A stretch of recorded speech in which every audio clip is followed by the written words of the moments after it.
انسان کی زندگی میں جو چیزیں اسے بہت زیادہ نقصان دیتی ہیں اور بہت پیچھے چھوڑ دیتی ہیں، دنیاوی معاملات سے لے کر روحانی، اخلاقی، قلبی اور قرب الہی کے معاملات تک کو جو چیزیں نقصان پہنچاتی ہیں، ان میں ایک بڑی چیز غفلت ہے۔ ایک لفظ ہوتا ہے جو ہمیں اکثر سننے کو ملتا ہے کہ آپ کی توجہ نہیں ہے۔ یہ ڈھیر سارے لوگوں کا مطالبہ ہوتا ہے، اہل خانہ بھی مطالبہ کرتے ہیں، کئی موقع پر والدین بھی مطالبہ کرتے ہیں، غرباء بھی مطالبہ کرتے ہیں کہ امیروں کی ہماری طرف توجہ نہیں ہے۔ اور یہ بڑی لازمی سی بات ہے کہ کسی چیز پر جب توجہ رہتی ہے تو وہ چیز بہتر ہو جاتی ہے، اور جب عدم توجہی کا لوگ مظاہرہ کرتے ہیں تو وہ معاملہ خراب ہو جاتا ہے۔ یہ جو عدم توجہ ہے اسی کو غفلت کہتے ہیں، اور جب انسان کے مزاج پر غفلت طاری ہوتی ہے اور غفلت اس پر پوری طرح غلبہ کر لیتی ہے تو پھر اس کی زرخیز زمین کو وہ بنجر کرتی ہے۔ غفلت انسانی دل کے لیے بڑی نقصان دہ چیز ہے اور انتہائی تکلیف اور ضرر کا باعث ہے۔ دلوں پر جو قحط نازل ہوتا ہے، قحط، ویران ہو جاتے ہیں دل، اور جو دلوں پر خشکی نازل ہوتی ہے کہ طبیعتیں خشک ہو جاتی ہیں، یہ غفلت کی وجہ سے ہوتی ہے۔ جو لوگ غافل ہو جاتے ہیں نا، اپنے معاملات کا دھیان نہیں رکھتے، دیکھیں نا، آپ کو کھانا کھاتے بھی غافل نہیں ہونا چاہیے۔ اگر کھانا بھی غیر معتدل کھا لیا جائے تو وہ انسان کی طبیعت کے لیے باعث ضرر بن جاتا ہے، نقصان کا باعث بنتا ہے۔ بات کرتے ہوئے بھی غافل نہیں ہونا چاہیے، کئی دفعہ جملے ایسے نکل جاتے ہیں جو انسان کے لیے پھر شرمندگی کا باعث بنتے ہیں۔ انسان کو غافل ہو کر کوئی کام نہیں کرنا چاہیے، غافل ہو کر، مدہوش اور بے ہوش ہو کر نہیں۔ غفلت دل کو ویران کرتی ہے، طبیعت میں خشکی لاتی ہے۔ غافل کبھی نہ بنے۔ قرآن مجید فرقان حمید نے ارشاد فرمایا کہ اقترب للناس حسابہم، فرمایا لوگوں کے حساب کا وقت قریب آ گیا۔ وہم فی غفلت معرضون، اور وہ ابھی بھی غفلت میں منہ پھیرے ہوئے ہیں۔ ٹائم آ گیا حساب دینے کا، لیکن وہ ابھی بھی غافل ہیں۔ ہمارے جو زیادہ تر نقصان زندگی میں ہوئے ہیں وہ صرف ہماری غفلت کی وجہ سے ہوئے۔ ہم نے چیزوں پر توجہ نہیں دی، چیزیں گڑبڑ ہو گئیں۔ جس آدمی نے پھول لگائے ہوں، پھل لگائے ہوں، کھیتی لگائی ہو، وہ دانہ ڈال کے پانی دے کے فارغ نہیں ہو سکتا، اسے توجہ کرنی پڑتی ہے۔ اور کسی نے کہا تھا مالی جیندے ہون تو پھر بوٹے سوکھدے نہیں۔ اگر موجود ہونا ان کو سینچنے والا، رکھوالی کرنے والا، تو پھر ان کی جڑیں کبھی خشک نہیں ہوا کرتی۔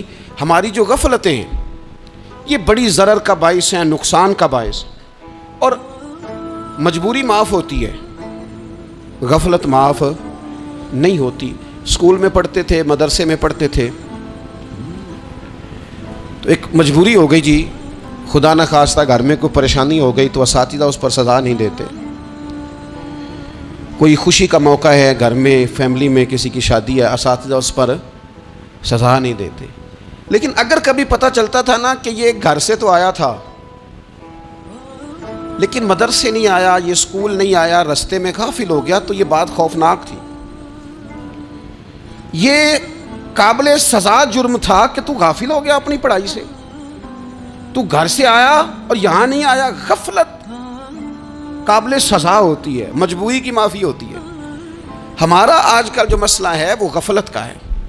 ڈھیر سارے لوگ ہیں، سمجھدار بھی ہیں، سیانے بھی ہیں، معاملہ فہم بھی ہیں، باشعور بھی ہیں، تعلیم کی ڈگریاں بھی رکھتے ہیں، لیکن اگر ان کی زندگیوں کی تکلیفوں کو دیکھا جائے اور بے آباد روح کو دیکھا جائے اور سجدوں سے ان کی دوری کو دیکھا جائے تو ایک ہی بات سمجھ میں آتی ہے کہ پتہ سارا ہے لیکن لے ڈوبی ہے غفلت۔ توجہ نہیں کی۔ لائق بچہ بھی نالائق ترین زندگی گزارتا ہے، اس لیے کہ اس کے لائق ہونے کے ساتھ ساتھ اس کا توجہ کرنا بھی تو ضروری ہے نا۔ نرے لائق کا کیا فائدہ اگر وہ محنتی نہیں، اگر وہ توجہ ہی نہیں کرتا، اپنا سبق دھیان سے سنتا پڑھتا ہی نہیں، تو جتنا مرضی لائق ہو پیچھے رہ جائے گا۔ اور کئی نالائق ہوتے ہیں، رٹا لگا کے پاس ہوتے ہیں، پر چلو رٹا تو لگاتے ہیں نا، محنت تو کرتے ہیں نا، جد و جہد تو کرتے ہیں۔ کئی نالائق جد و جہد کے باعث آگے گزر جاتے ہیں اور کوئی اسی چکر میں رہ جاتے ہیں، میں بڑا لائق ہوں، کل پڑھ لوں گا، پرسوں پڑھ لوں گا، ہفتہ تیاری کر کے پاس ہو جاؤں گا۔ اپنی زندگی سے غفلت کا پردہ اٹھائیں. اور غفلت اس کے لیے فیصلہ کرنے کی ضرورت ہوتی ہے، پلاننگ کرنے کی نہیں، فیصلہ کرنے کی ضرورت ہوتی ہے کہ میں نے اب غفلت کرنی. ہم نہ جب بھی کوئی پروگرام بناتے ہیں تو منصوبہ بندی شروع کر دیں. منصوبہ بندی نہ کریں، فیصلہ کریں، کہیں کہ میں نے غافل نہیں ہونا. غفلت غرق دنیا کا نام ہے. اپنے آپ کو غفلت سے بچائیں. آپ دیکھیں حضرت کعب بن مالک رضی اللہ تعالیٰ عنہ فرماتے ہیں، بخاری میں موجود ہے، فرماتے ہیں کہ جنگ میں پیچھے رہ گیا تھا. میرا خیال تھا کل چلا جاؤں گا، گھوڑے اور سواریاں میرے پاس تیز ہیں، مضبوط ہیں، پرسوں چلا جاؤں گا، تیزی سے بھاگ کے میں پہنچ جاؤں گا، میں قافلے کے ساتھ شامل ہو جاؤں گا. لیکن بس تھوڑی سستی ہو گئی، ذرا غفلت ہو گئی. آپ فرماتے ہیں جب سب لوگ چلے گئے حضور علیہ السلام کے ساتھ جہاد میں اور میں پیچھے رہ گیا، تو پھر جب چند دن گزر گئے اور محبوب کے واپس آنے کا ٹائم ہو گیا تو اب میں غور کرتا سمجھتا تو مجھے مدینے میں یہاں بزدل لوگ نظر آتے. اور کون نظر آتے؟ جو منافق تھے. وہ منافق بزدل دکھائی دیتے، یا مجھے عورتیں اور بچے دکھائی دیتے. میں پریشان ہوا. حضور واپس آ گئے. جنہوں نے بہانے کیے تھے نا منافقین نے، یہ مجبوری تھی اس لیے نہیں جہاد پہ گئے، یہ جنہوں نے بہانے کیے تھے انہیں مل گئی معافی. اور میں نے سچ بولا، میں نے کہا یا رسول اللہ میں غافل ہو گیا تھا. اب کہتے ہیں میں نے جب کہا نا حضور سستی ہو گئی تھی، ذرا غفلت ہو گئی. تو بندہ محبوب سے ہی غافل ہو جائے، بندہ وہیں سے غافل ہو جائے. جو دم غافل سو دم کافر، سانو مرشد اے ہو پڑھایا. جب کہا نا حضور وہ غلطی ہو گئی، کوئی مجبوری نہیں تھی، تو فرماتے ہیں باقیوں کو معافی مل گئی. میرے ساتھ حضور ناراض ہو گئے. ایک دن نہیں، 2 دن نہیں، 50 دن حضور ناراض رہے. مدینے کی گلیوں نے مجھے پہچاننا چھوڑ دیا. در و دیوار سے مجھے یوں لگتا تھا کہ میں پردیسی ہوں. فرماتے ہیں میں مسجد میں آتا تھا، میں جب محبوب کو دیکھتا تو حضور رخ انور پھیر لیتے. اور مجھے پتا تھا جب میرا چہرہ ادھر ادھر ہوتا تو پھر کریم رحمت کی نظر فرماتے. فرماتے ہیں 50 دن مسلسل. پھر مجھے حکم ہوا کہ بیوی بھی بھیج دو، میکے بچے بھی بھیج دو، ننھال یعنی تنہا رہ جاؤ. فرماتے ہیں وہ میں نے قید تنہائی کاٹی. لیکن شکر اللہ کا یہ ہے کہ میں سچا تھا، بس ذرا بھول گیا تھا، بس ذرا غفلت ہو گئی تھی. تو فرماتے ہیں پھر اللہ تبارک و تعالیٰ نے میرے اوپر فضل یہ فرمایا کہ میری توبہ کا اعلان رب نے قرآن مجید میں فرمایا. تو غافل نہ بنے کبھی بھی. ہمارا نا مسئلہ یہ ہے، اور آپ نے ناراض نہیں ہونا، ڈھیر سارے لوگ غافل ہو جاتے ہیں. مالدار بھی غافل ہیں، صاحبان علم بھی الا ماشاء اللہ بہت ساری جگہوں پہ غافل ہیں. جن لوگوں کو 4 لوگ جاننے لگ جاتے ہیں، کوئی مقام حاصل ہو جاتا ہے، وہ بھی بہت ساری جگہوں سے غافل ہو جاتے ہیں الا ماشاء اللہ. غفلت بڑی تکلیف والا منظر ہے. جو لوگ سمجھتے ہیں نا میں اب گڈ بک میں آ گیا ہوں، اب میں اچھا ہو گیا ہوں، اب میرے لیے خیر کہا جاتا ہے، مجھے اچھائی شاید یہ مستقل میرے ساتھ رہے گی، تعریف ہی ہوگی ہمیشہ، وہ بھی غافل ہو جاتے ہیں. اور یہ غفلت ٹھیک نہیں ہوتی. وجہ دیکھنی چاہیے کس وجہ سے انسان کو وقار مل رہا ہے، عزت مل رہی. اپنی زندگی سے غفلت کو اتار پھینکیں. تھوڑی دیر کی تو غفلت ہوتی ہے، لمبی تو نہیں. 2 منٹ کے لیے صرف اس نے ڈرائیونگ کرتے ہوئے چہرہ موبائل کی طرف کیا تھا، 2 ہی تو منٹ لگے تھے. لمحوں نے خطا کی تھی، صدیوں نے سزا پائی. لمحوں نے خطا کی تھی، صدیوں نے سزا پائی. ایک لمحے کے لیے غافل ہوئے تھے اور صدیاں، نسلیں روتی رہ گئیں پیچھے، بچے تڑپتے رہ گئے، اہل خانہ پریشان رہ گئے، ماں باپ ساری زندگی روتے رہے. لیکن یہ 2 منٹ کے لیے یہ غفلت جو ہے یہ بڑی تکلیف والا معاملہ. اپنی زندگی سے غفلت کو اتارنا ہے، غافل نہیں بننا. ہر وقت توجہ اور ساری باتوں پہ توجہ. بعض اوقات لوگ ایک طرف توجہ کر کے ایک طرف سے غافل ہو جاتے ہیں. نہ، توجہ ہمہ پہلو رکھنی ہے. ہمارے ذمے جتنے بھی حقوق ہیں ان سب پر توجہ، ہر چیز کا خیال. ایسا نہ ہو کہ عبادت کرتے رہ جائیں اور حقوق العباد ہم سے چھوٹ جائیں، اور حقوق العباد اتنے زیادہ ادا کریں. ایک صاحب مجھے کہنے لگے ایک دفعہ بڑے وثوق کے ساتھ کہنے لگے جی معاذ اللہ ثم نہیں جی ٹائم ملتا پھر نماز دا کی کریے، روزی کمانا بھی تو عبادت ہے نا. تو میں نے کہا آپ نے عبادت کرنا ایک حصہ قبول کیا ہے، آپ نے کل عبادت نہیں قبول کی. عبادت کل ہے، ہمہ پہلو. ایک حصہ آپ قبول کر کے نکل گئے اور باقی آپ نے چھوڑ دی. تو کسی ایک طرف سے بھی غافل نہیں ہونا. جتنی ذمہ داریاں ہیں، جتنی ڈیوٹیاں ہیں، ان سب کا خیال. اور جو بڑا آدمی ہوتا ہے، بڑا گھر میں بڑا ہو، قبیلے میں بڑا ہو، علاقے میں بڑا ہو، ادارے میں بڑا ہو، کلاس میں بڑا ہو، جو بڑا ہے اس کی تو ساری آنکھیں کھلی ہوئی ہونی چاہیے. ایک ایک پر اس کی نظر ہونی چاہیے کہ میری کہاں ضرورت ہے، کہاں مجھے اشک شوئی کرنی ہے، کس کے ساتھ میں نے کس طرح محبت کا رویہ رکھنا ہے. غافل نہ بنے. اچھا جی، اب کیسے پتہ چلے گا کہ ہم غافل ہیں؟ یہ کیسے پتہ چلے گا؟ آپ کسی بندے سے بھی پوچھ لیں حالات کیا ہیں تو کہتے ہیں اللہ کا شکر ہے کبھی کسی کا دل نہیں دکھایا، اللہ کا شکر ہے جی زمانہ ہو گیا 5 نمازیں پڑھتا، اللہ کا شکر ہے جی. کیسے پتہ چلے گا غافل ہیں؟ پہلی علامت ہمارے علماء اور صوفیاء نے غافل بندے کی لکھی ہے. اس آئینے میں نے اور آپ نے اپنا آپ دیکھنا ہے. غافل بندے کی پہلی علامت یہ ہوتی ہے کہ وہ دنیاوی کاموں میں چست ہوتا ہے اور اللہ اور اس کے رسول کی فرما برداری میں سست ہوتا ہے. یعنی نماز کے وقت تو اسے نیند ستاتی ہے، پریشانی ہوتی ہے، لیکن اگر کسی جگہ مال مل رہا ہو، پیسے مل رہے ہوں، وہاں جانا ہو تو پھر اسے کوئی چیز بھی تنگ نہیں کر. دنیاوی کاموں میں چست ہوگا، یعنی ٹی وی کے آگے، موبائل کے آگے وہ گھنٹوں بیٹھا ہوا ہے. اور اگر اسے 25 منٹ قرآن پاک سننا پڑ جائے، اگر اسے 20 منٹ دینی محفل میں بیٹھنا پڑ جائے، اگر اسے کہا جائے کہ تو 20 رکعت نماز نفل ادا کر، دنیاوی کاموں میں چست ہے، دینی کاموں میں، یہ غفلت کی پہلی علامت. پھر ذاتی معاملات میں پیسہ خرچ کرنا ہو تو ڈھیر سارا ہے، کسی غریب کی مدد کرنی ہو تو. وہ ہمارے ایک دوست ہیں، وہ اکثر کہا کرتے ہیں، وہ کہتے ہیں آج کل کسی سے کہنا فلائی کام میں، دینی کام میں، کسی کی مدد میں کچھ 4 پیسے خرچ کرنے ہیں تو لوگ کہتے ہیں ہاتھ تنگ ہے. ہاں کچھ سستا پلاٹ ملتا ہو نا، اور اگر یہ سمجھ آ جائے کہ وہ مجبور ہے بیچارہ بیچنے والا، تو پھر کہتے ہیں میں 2-3 دوستوں کو پھاڑ لے سن. ذاتی کاموں میں جب بندہ چست ہو اور دینی کاموں میں سست ہو تو مطلب یہ ہے کہ بندہ غافل ہے. پہلی علامت غفلت کی. اور غفلت کی دوسری نشانی یہ ہے کہ انسان گناہ کے کاموں کو معمولی سمجھنے لگ جاتا ہے. یہ غافل بندے کی نشانی ہے. گناہ کو معمولی سمجھتا ہے، چھوٹا سمجھتا ہے. آج کل لوگ کہتے نہیں میں کو اکیلا کر رہا ہوں، ساری دنیا ہی کرتی ہے.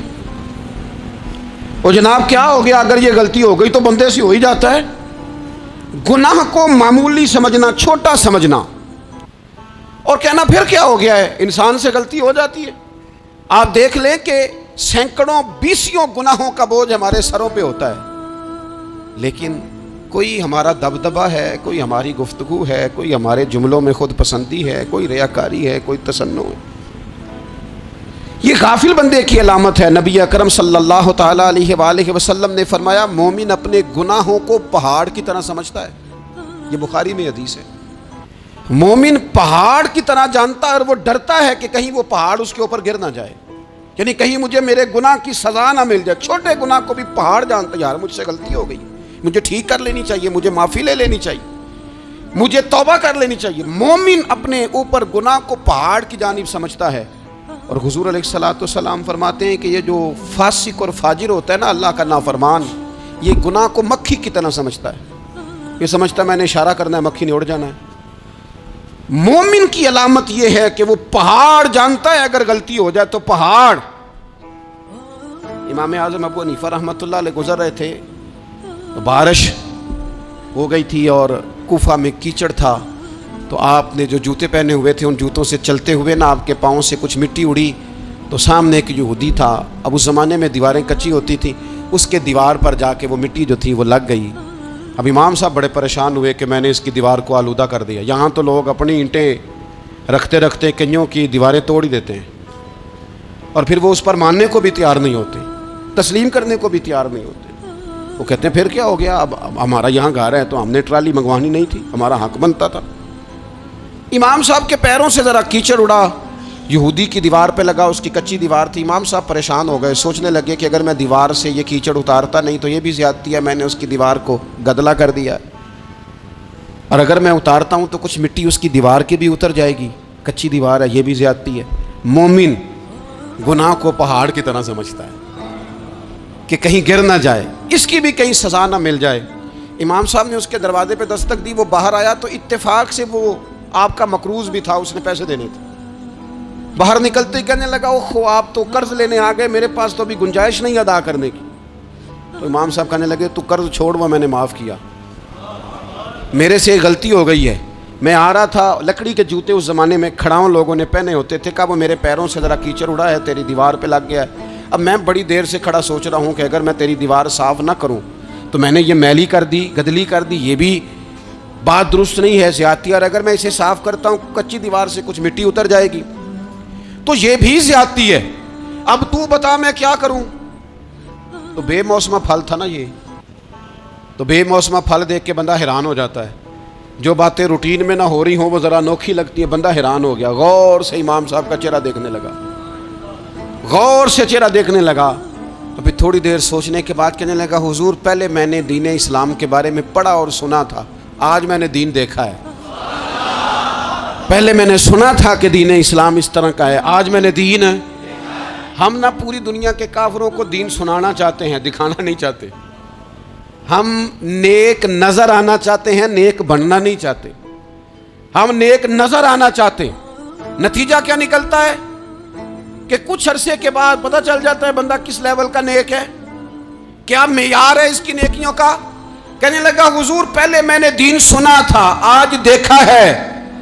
آپ وہ مٹی کی دیوار پر جو کیچڑ لگ گیا ہے, دیوار کو بعد میں صاف کیجئے گا, پہلے کلمہ پڑھائیں تاکہ میرے اندر کا کفر صاف ہو جائے, مجھے مسلمان کر دیں. تو غافل آدمی جو ہوتا ہے نا وہ. پھر تیسری بات, جب بندہ بہت زیادہ غافل ہو جاتا ہے پھر اعلانیہ گناہ کرنے لگتا ہے. ایک گناہ پھر اس کا اظہار گناہ.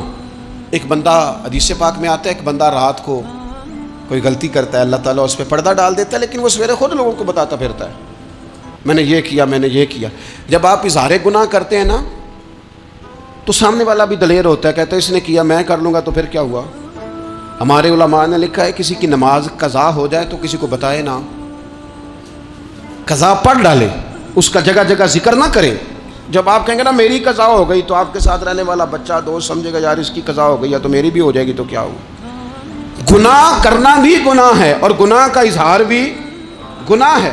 نبی اکرم صلی اللہ تعالیٰ علیہ وآلہ وسلم نے ارشاد فرمایا میری ساری امت کو معافی مل جائے گی سوائے ان لوگوں کے جو اعلانیہ گناہ کرتے ہیں. یہ بخاری مسلم دونوں میں حدیث موجود ہے. جو اعلانیہ گناہ, جنہوں نے خود ساری دنیا کو گواہ بنا لیا, میں نے یہ بھی جرم کیا, یہ بھی کیا, یہ بھی کیا, یہ بھی کیا, خود انہوں نے لوگوں کے. بہت بڑے غافل آدمی کی علامت ہے کہ گناہ کرے اور پھر اوپر سے اعلانیہ گناہ کرے, اتنا بڑا جرم کرے. پھر چوتھی علامت اگر ہم دیکھنا چاہیں کہ ہم غافل تو نہیں, تو غافل بندے کی چوتھی علامت یہ ہوتی ہے کہ وہ فضول کاموں میں وقت بڑا ضائع کرتا ہے.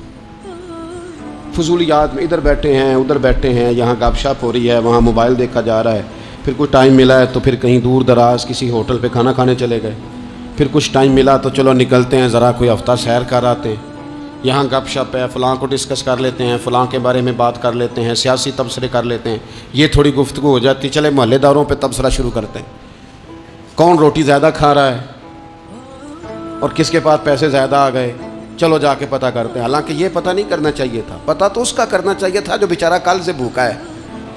خبر تو اس کی رکھنی چاہیے تھی جس بیچارے کے گھر میں بچوں کے لیے پہننے کو کپڑے موجود نہیں ہیں.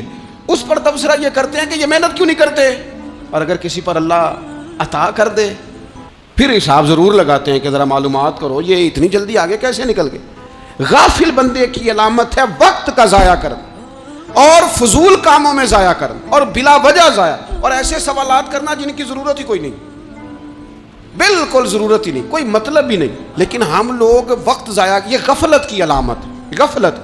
اللہ والوں کی علامت کیا تھی, ایک بات انہوں نے زندگی میں لے لی, سیکھ لی, پھر ساری زندگی اسی پہ گزار دی.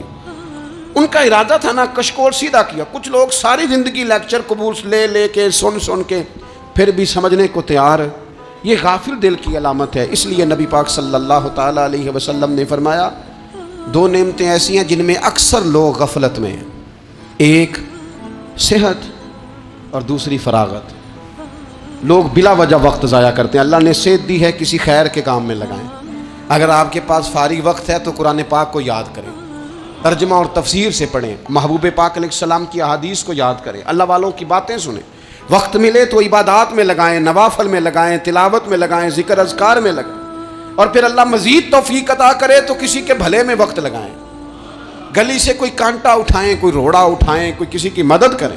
لیکن یہ غافل ہونے کی علامت ہے کہ اپنے وقت کو ضائع کرنا۔ اور پھر اسی طرح غفلت کی پانچویں علامت یہ ہے کہ اگر بندے کو دنیا سے پورا پیار ہو جائے، یعنی شب قدر میں بھی آ کے کہتا ہے یا اللہ کبھی پیسے دے دینا، شب برات والے دن بھی کہتا ہے کہ مالک اگر کبھی کوئی ایسا سبب لگ جائے نا، یعنی بیت اللہ شریف کے سامنے کھڑے ہو کے بھی اگر اس نے مال ہی مانگنا ہے، وہاں بھی اس نے یہی سوال کرنا ہے، حب دنیا اتنی غالب آ جائے، تو یہ غافل ہونے کی علامت۔ دنیا ضرورت ہے، مقصد نہیں ہے، دنیا کی حاجت ہے، مقصد نہیں ہے، یہ مقصود نہیں۔ اور جب لوگ فقط دنیا کے مال کو، دولت کو، نبی پاک علیہ السلام نے فرمایا وہ لعنتی ہے جو درہم اور دینار کا بندہ بن گیا ہے، پیسوں کا بندہ بن گیا ہے، مل جائے تو خوش ہوتا ہے، نہ ملے تو تکلیف میں آ جاتا ہے۔ یہ غافل بندے کی علامت۔ مومن تو وہ ہوتا ہے کہ دولت رزق حلال ضرور کماتا ہے تاکہ کسی کے آگے ہاتھ نہ پھیلانا پڑے، کوشش ضرور کرتا ہے، پر دنیا کو جیب میں جگہ دیتا ہے، دل میں نہیں دیتا۔ اس کی جگہ جہاں ہے اسے وہاں رکھتا ہے، اسے دل میں جگہ، دل تو ایک ہے، اس میں رب رسول کو بسائیں گے یا کسی اور کو بسائیں گے؟ تو حب دنیا یہ غافل ہونے کی بہت بڑی علامت ہے۔ پھر اسی طرح جو بندہ رب کریم کو جانتا نہیں نا، وہ بھی غافل ہو جاتا ہے۔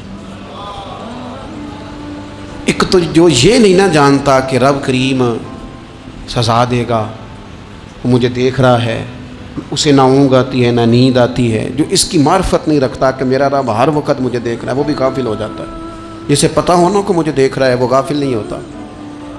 اور جو یہ سمجھ لیتا ہے نا کہ شاید معاذ اللہ ثم، اس یقین کو پکا نہیں کرتا، وہ غافل ہو جاتا ہے۔ اور ایک جو یہ نہیں نہ جانتا کہ رب مہربان کتنا ہے، وہ بھی غافل ہو جاتا ہے۔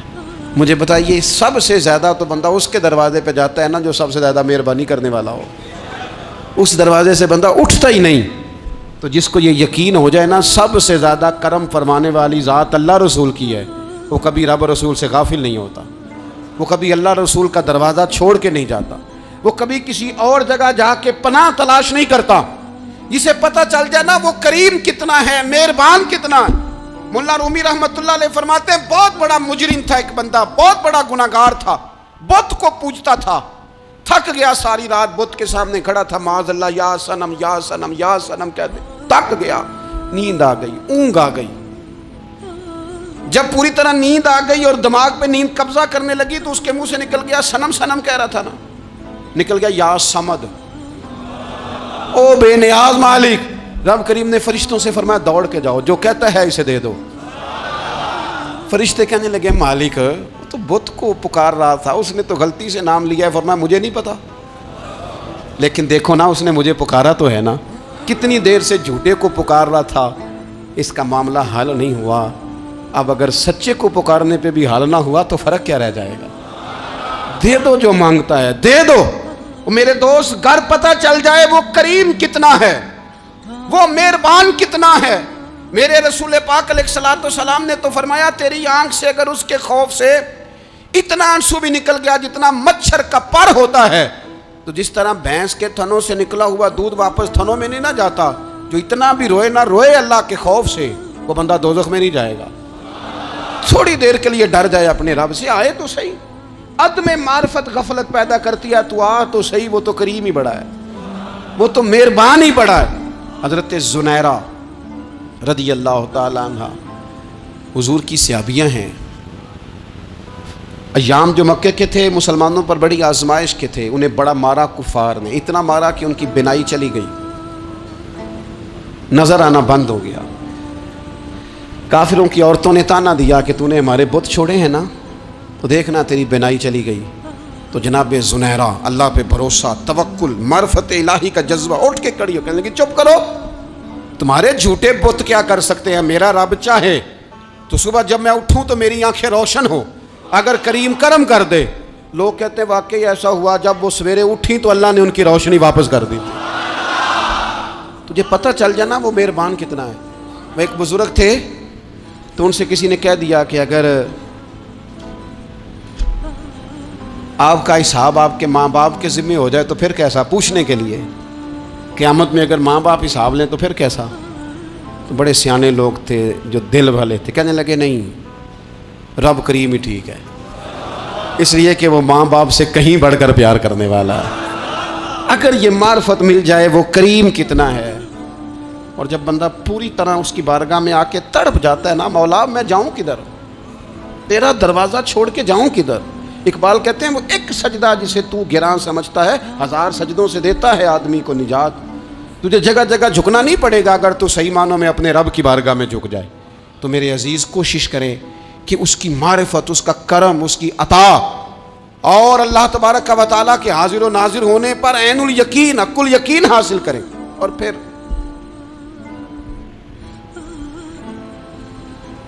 آٹھویں بات یہ ہے کہ غافل لوگوں کی صحبت بھی بندے کو غافل کر دیتی ہے۔ غافلوں کی صحبت میں نہ بیٹھیں، ان کی صحبت میں بیٹھیں جن کے پاس بیٹھنے سے دل میں رب رسول کی محبت پیدا ہوتی ہے۔ غافلوں سے بچیں۔ چنگیاں دے لڑ لگی ساں تے چولی چ پھل پئے، تے جدوں میں پیڑیاں دے سنگ رل گئی تے میرے اگلے بھی ڈل گئے۔ برے آدمی کی صحبت بندے کو غافل کر دیتی۔ غافلوں کی صحبت میں کبھی نہ بیٹھیں، کبھی نہیں۔ غافل آدمی آپ کو غافل کر دے گا۔ میرے نبی پاک علیہ الصلوۃ والسلام نے فرمایا انسان اپنے دوست کے مذہب پر ہوتا ہے۔ یہ بہت بڑے لفظ ہیں۔ فرمایا المرء علی دین خلیلہ، انسان اپنے دوست کے مذہب پر ہوتا ہے۔ تو دیکھ تو نے دوست کس کو بنایا ہے، جو تیرے دوست کا مذہب ہوگا وہی تیرا ہو جائے گا۔ ہم نے دوست بنایا نا غوث پاک جیلانی کو، ہم نے یاری لگائی ہے نا داتا علی اجمیری سے، ہماری نسبت ہے نا معین الدین اجمیری سے، ہمارا تعلق ہے نا بہاؤالدین زکریا ملتانی سے، ہمارا رشتہ ہے نا حضرت مجدد الفسانی سے، ہم ماننے والے ہیں نا اعلیٰ حضرت بریلوی کے، ہمارا تعلق ہے کبھی جماعت علی سے کبھی مہر علی سے، ہمارا ان سے تعلق ہے تو صبح شام ہماری زبان پہ رہتا ہے بالغ العلا بکمالہ کشف الدجی بجمالہ حسنت جمیع خصالہ صلو علیہ وآلہ۔ ان سے تعلق جڑا ہے نا تو کئی دفعہ تنہائیاں تڑپا دیتی ہیں اور تڑپ کے کہتے ہیں اج سکھ متران دی ودھیری ہے، اج سکھ متران دی، سکھ کہتے ہیں اڈیق کو، متر کہتے ہیں محبوب کو، اج سکھ متران دی ودھیری ہے۔ اے کیوں دلڑی اداس گھنیری ہے، لوں لوں وچ شوق چنگیری ہے، اج نینا لائیاں کیوں جھڑیاں، سبحان اللہ سبحان اللہ سبحان اللہ۔ پہلے کہتے ہیں سکھ متران دی ودھیری ہے یعنی اداس ہوں، پھر حضور کے جلووں پہ نظر کرتے ہیں، کہتے ہیں سبحان اللہ سبحان اللہ، ماں اجملہ کا، ماں احسانہ کا، ماں اکمالہ کا، اور پھر فوراً کہنے لگے او کتھے مہر علی، او کتھے مہر علی، کتھے مہر علی تے کتھے تیری سنا۔ اب دیکھو مشتاق اکھیں کتھے جاڑیاں، بلغ العلا بے کمال کشف الدجی بے۔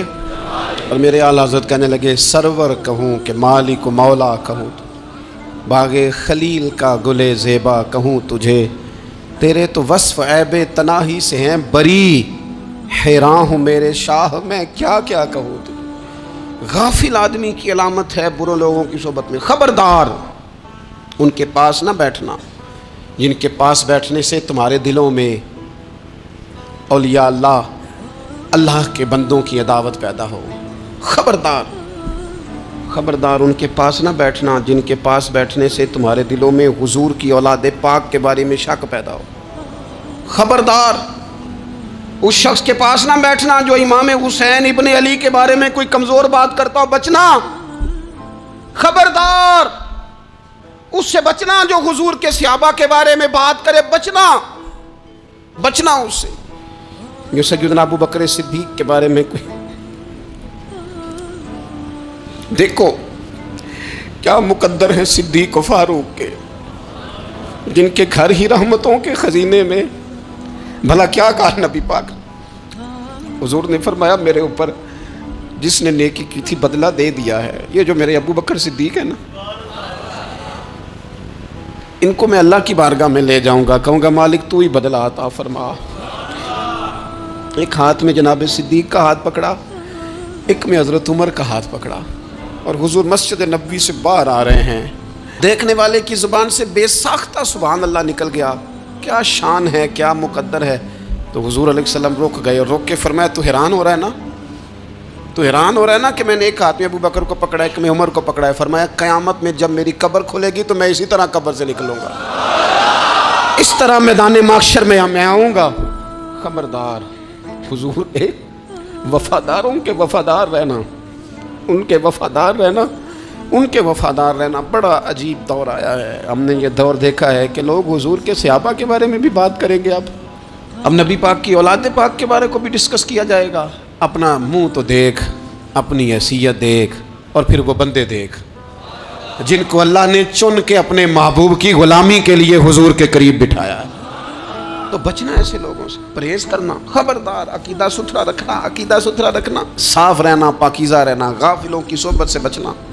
بڑا ڈرتے ہیں اللہ سے، دعائیں مانگتے ہیں یا اللہ نسلوں میں بھی وہی بندے پیدا فرما جو عقیدے پکے رکھنے والے ہیں، وہ بندے پیدا فرما ہماری نسلوں میں۔ ایک وہ بندہ بھی غافل ہو جاتا ہے جو امیدیں لمبی لگا لیتا ہے، جن کے منصوبوں میں دولت بھی ہوتی ہے، گھر بھی ہوتا ہے، اولاد کا بڑا ہونا بھی ہوتا ہے، پوتے پوتیاں نواسے نواسیاں دیکھنا بھی ہوتا ہے، یہاں بھی گھر وہاں بھی گھر، یہ سیر، یہ سارا کچھ ہوتا ہے، لیکن رب کی بارگاہ میں پیش ہونا جن کے پیش نظر نہیں ہوتا، لمبی امیدیں۔ حضرت مولا علی شیر خدا فرمایا کرتے تھے میں تم پر دو باتوں کا خوف کھاتا ہوں، جو ڈر آتا ہے، ایک یہ کہ تم خواہش کی پیروی کرو گے، جو نفس کی خواہش ہوگی اس کے پیچھے لگ جاؤ گے، اور ایک کہ تم لمبی لمبی امیدیں باندھو گے، اتنے سال جینا ہے، اتنے 100 سال جینا ہے، یہ کرنا ہے، وہ کرنا ہے۔ منصوبہ بندی کریں مستقبل کے لیے، وہ بری نہیں، لیکن تیاری رکھیں، تیاری رکھیں، اس بات کا بھی خیال رکھیں کہ اللہ کی بارگاہ میں حاضر ہونا۔ یہ غفلت کی چیزیں ہیں جو بندے کو غافل کر دیتی ہیں۔ جو لوگ اللہ کا ذکر نہیں کرتے وہ بھی غافل ہو جاتے ہیں، اور جو فضول باتیں زیادہ کرتے ہیں نا، ہنستے زیادہ ہیں۔ فَلْيَضْحَكُوا قَلِيلًا وَلْيَبْكُوا كَثِيرًا، قرآن کہتا ہے زیادہ رویا کرو، کم ہنسا کرو۔ نبی پاک علیہ الصلوۃ والسلام سے پوچھا تھا حضرت عقبہ بن عامر نے کہ یا رسول اللہ نجات کس چیز میں ہے؟ تو نبی پاک علیہ الصلوۃ والسلام نے فرمایا ایک تو اپنی زبان قابو میں رکھو، دوسرا فرمایا اپنے گھر میں ٹھہرے رہو، تمہارا گھر تمہارے لیے کافی ہو، فضول نہ نکلو گھر سے، اور تیسرا فرمایا اپنی خطاؤں پہ رویا کرو۔ کثرت کلام اور فضول کلام اور بلا وجہ یہ بندے کو غافل کرتا ہے، دل کو سخت کرتا ہے۔ یہ چند چیزیں ہیں جو انسان کو غفلت میں ڈالتی ہیں۔ اپنے آپ کو ان چیزوں سے بچائیں اور غفلت کو توڑیں۔ آپ کے ذمے، میرے ذمے جو حقوق و العباد ہیں ان کا پتہ کریں، جو اللہ رسول کے حقوق ہیں ان کی خبر دیکھیں، ہماری جو ذمہ داریاں ہیں ہم کس طرح انجام دے رہے ہیں اس پر توجہ کریں، اپنے معاملات کو ٹھیک کریں۔ ہم انسان ہیں، کوتاہیاں تو رہ جائیں گی، لیکن جب کوشش کریں گے تو پھر رب تعالیٰ مدد بھی فرمائے گا۔ ایک بات اور کرنی ہے، ایک تو میں نے عرض کیا غفلت کو توڑنا، ایک دوسری بات قرآن مجید کا ایک سبق اور، جب غفلت توڑنی ہے تو پھر لازمی طور پر ایک کام کرنا پڑے گا۔ میں نے یہ عرض کیا تھا کہ پلاننگ نہیں کرنی، فیصلہ کرنا ہے۔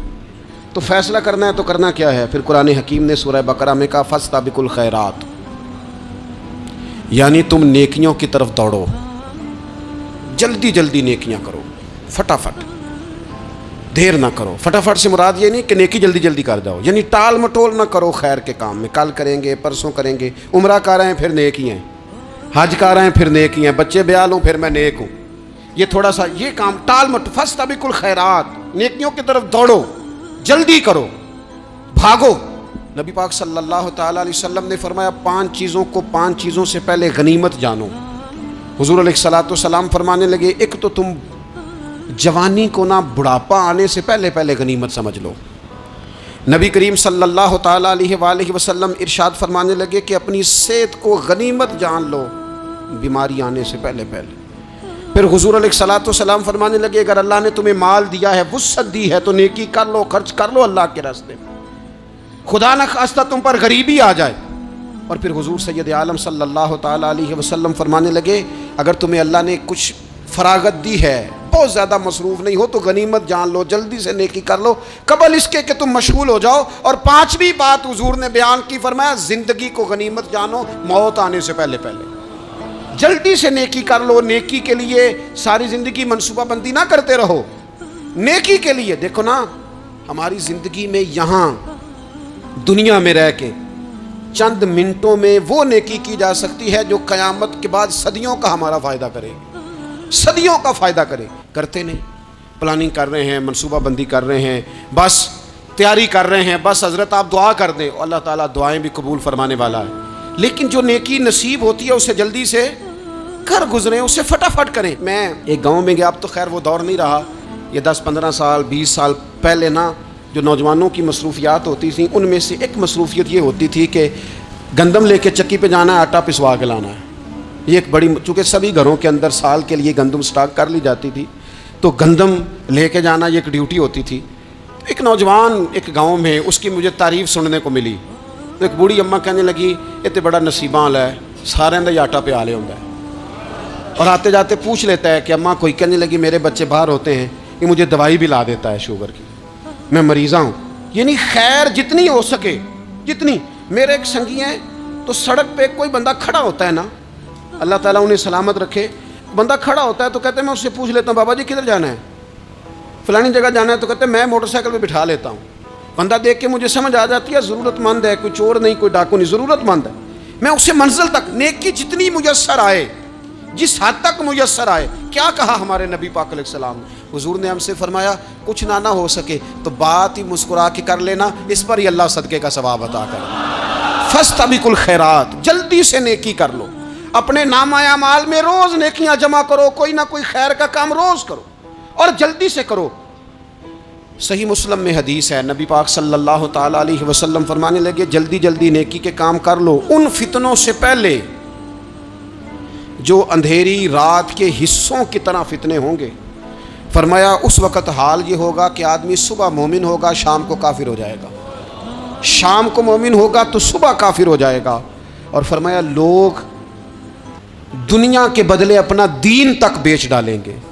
معاذ اللہ جھوٹی قسمیں نہیں کھائی جاتی، جھوٹا قرآن مجید نہیں لوگ اٹھا لیتے، لوگ دنیا کے لیے دین بیچ ڈالیں گے۔ اس سے پہلے جب فتنے اتنے زیادہ ہو جائیں، اس سے پہلے نیکی کر لو، کوئی خیر کا کام کر لو، جلدی سے کچھ ایسا کر لو۔ حضرت عقبہ بن حارث رضی اللہ تعالیٰ عنہ فرماتے ہیں یہ دیکھیں ہمارے نبی پاک علیہ السلام کی سیرت کیا ہے، حضور کا اسوہ کیا ہے، نبی پاک علیہ السلام ہماری تربیت کس طرح کرتے ہیں۔ حضرت عقبہ بن حارث رضی اللہ تعالیٰ عنہ کہتے ہیں ہم نے نبی پاک علیہ السلام کے ساتھ عصر کی نماز پڑھی، یہ صحیح بخاری میں موجود ہے۔ فرماتے حضور سلام پھیرتے ہی فوراً اٹھ کے گھر تشریف لے گئے۔ یہ ہمارے لیے انوکھی بات تھی، غیر متوقع تھی، پہلے کبھی ایسا ہوا نہیں۔ سلام پھیرا نماز کا، حضور جلدی سے تشریف لے گئے۔ اب ہم حیران تھے اور حیرت انگیز طور پر حیران تھے کہ کریم اتنی جلدی تشریف لے گئے، تھوڑی دیر ہوئی حضور واپس آ گئے۔ تو محبوب پاک علیہ السلام فرمانے لگے گھر میں ایک چھوٹی سی ڈلی، ایک چھوٹا سا ٹکڑا سونے کا پڑا تھا، مال آیا تھا سارا صدقہ کر دیا، وہ تھوڑا سا پڑا تھا، اچانک مجھے یاد آیا وہ تو پڑا رہ گیا۔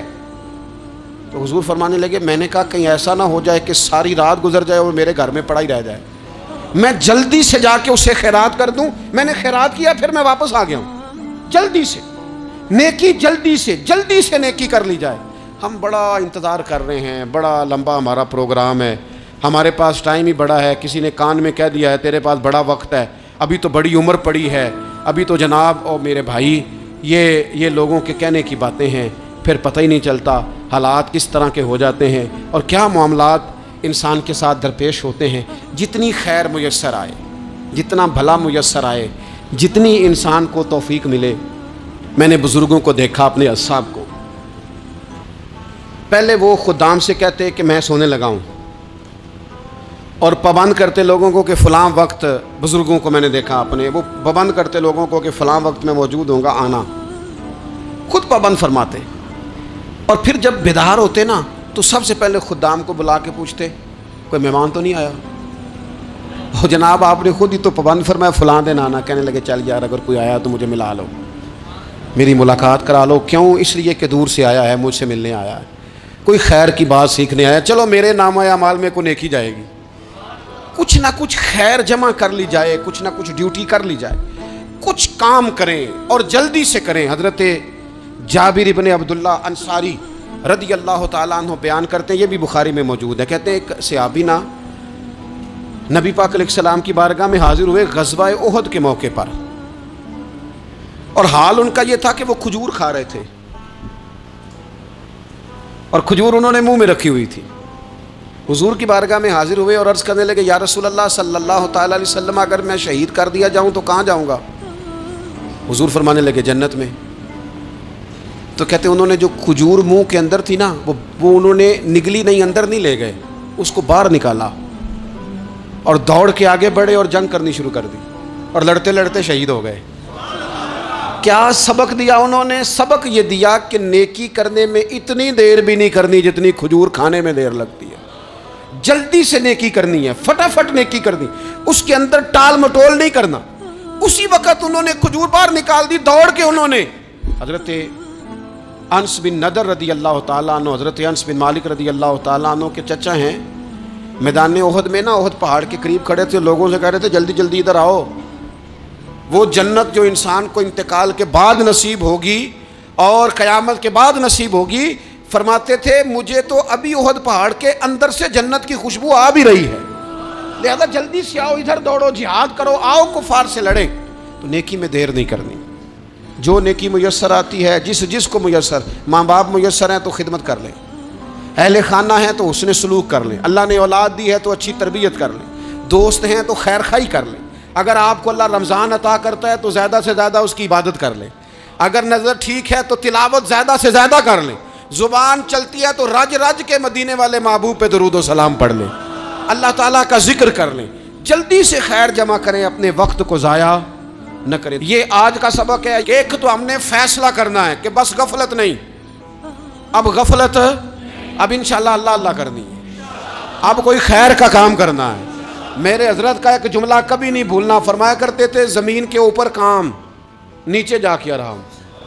یہ چھوڑ دیں, اتنے گھنٹے سونا ہے تو یہ کرنا ہے, تو میری نیند میں دخل کوئی نہ ڈالے, پھر سوتے ہی رہ جائیں گے, سوتے ہی رہ جائیں. زمین کے اوپر کام اور نیچے جا کے جاگنا ہے, جاگ لے افلاک کے سائے تلے, پھر حشر تک سوتا رہے گا خاک کے سائے تلے. اب جاگ لے افلاک کے سائے کے نیچے, جاگ, کھول آنکھیں, ہر وقت کا سونا, ہر وقت سونا, ہر وقت جو اپنے آرام کی فکر کرنا, اس سے نکل آئیں, اور اچھا کھانا اور اچھا پہننا اور بس اپنی مرضی کی زندگی من چاہی جینا, اس سے باہر آئیں. فیصلہ کریں, فیصلہ کہ اب غفلت نہیں کرنی.